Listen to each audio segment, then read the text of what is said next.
Vamos a pasar a Nicolás Laferriere, que es doctor en ciencias jurídicas, especialista en bioética, persona y familia. Nicolás, tenés la palabra. Bueno, buenos días. Agradezco la invitación a exponer ante las comisiones parlamentarias que tratan el proyecto de legalización del aborto presentado por el Poder Ejecutivo. Mi intervención parte de un presupuesto y presentará 3 críticas sustantivas al proyecto. La primera de estas críticas la denomino los 4 momentos en que comienza la vida. La segunda es que el proyecto impone el aborto. La tercera se relaciona con el aborto sistemático de personas con discapacidad. El presupuesto es la inconstitucionalidad de la ley por la afectación del derecho a la vida de la persona por nacer, y en tal sentido me remito a la declaración formulada por decanos de facultades de Derecho y constitucionalistas en estas audiencias. Vamos a la primera crítica.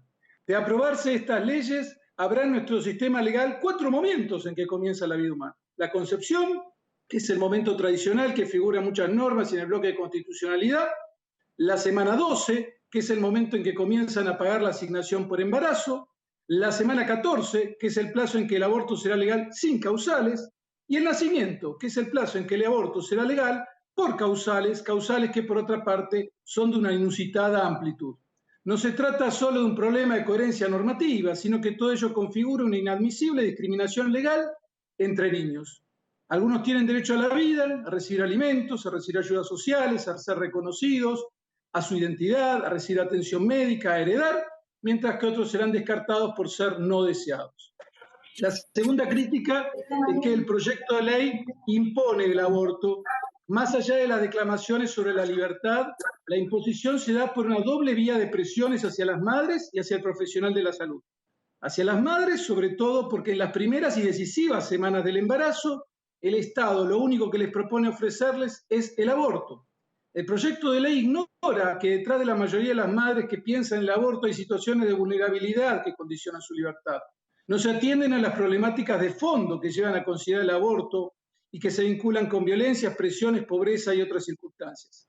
El desdibujado proyecto de los 1000 días retasea la ayuda a la madre más vulnerable y recién en la semana 12 del embarazo se la comenzará a pagar una asignación, lo que por otra parte es una nueva discriminación, ya que en la ley de asignaciones familiares el artículo 9 le reconoce esa ayuda a la madre que está en relación de dependencia formalmente desde el momento mismo de la concepción. La primacía que se otorga al aborto queda patente cuando el artículo 5 del proyecto obliga al personal de la salud y a las autoridades a suministrar información sobre el aborto, cito, incluso si no hay una solicitud explícita. En el proyecto de los 1000 días no se establece una obligación así. Es decir, hay obligación de informar sobre el aborto y solo lo vinculado con el aborto. Pero la madre también verá recortada su libertad por las presiones que el proyecto impone al profesional de la salud, cuando lo amenaza con sanciones y afirma algo que contradiga la voluntad de abortar. En efecto, el proyecto en su artículo 14 propone crear un nuevo delito que amenaza a los profesionales de la salud con pena de prisión de 3 meses a 1 año para quien dilatar injustificadamente, obstaculizar o se negare a practicar un aborto. No he encontrado una norma similar en el derecho comparado. Además, en el artículo 5 del proyecto de aborto se dispone que las decisiones de la paciente no deben ser sometidas a juicios derivados de consideraciones personales, religiosas o axiológicas por parte del personal de la salud, debiendo prevalecer su libre y autónoma voluntad.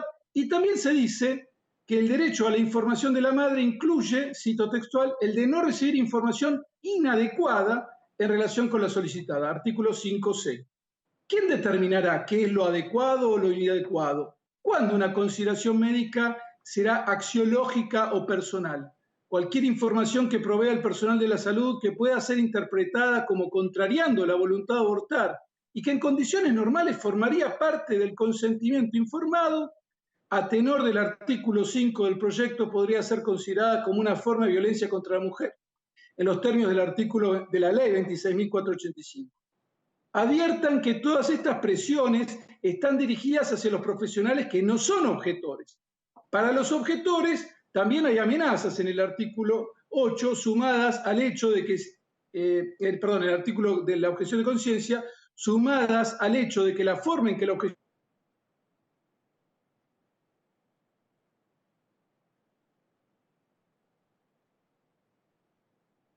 completa cuando enfrenta tan serias amenazas y cuando la ley hace una tipificación tan vaga y amplia de las conductas que van a ser sancionadas? ¿Qué libertad tendrá un profesional de la salud que ejerce en medio de tantas amenazas? La tercera crítica se refiere a las implicaciones que el aborto así legalizado tiene en los hechos para con las personas con discapacidad. Es cierto que el proyecto 2020 eliminó la causal malformaciones fetales graves como legitimadora del aborto luego de la semana 14. Pero el problema está latente y subsiste porque en esas primeras 14 semanas se realizan estudios de tamizaje y diagnóstico prenatal. En torno a este tema desarrollé mi tesis doctoral y pude constatar que en países con aborto legalizado las personas con discapacidad son eliminadas en un 90% de los casos detectados. Aunque en apariencia la ley es neutra, la discriminación ocurre en los hechos por la combinación que se da entre la disponibilidad de estudios prenatales cada vez más accesibles, rápidos, no invasivos y precisos, y el aborto legal hasta la semana 14.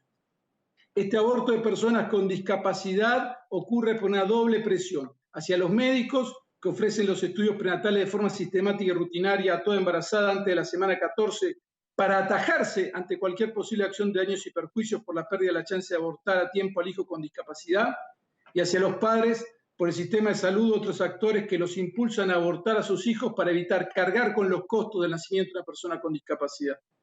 El aborto sistemático de personas con discapacidad es una consecuencia lamentable e ineludible de la sanción de esta ley. A quienes tienen la enorme responsabilidad de legislar, les pido que no incorporen en nuestro ordenamiento jurídico un quiebre del derecho a la vida y su necesaria protección penal, y en cambio adopten medidas concretas para atender al problema urgente de la maternidad vulnerable.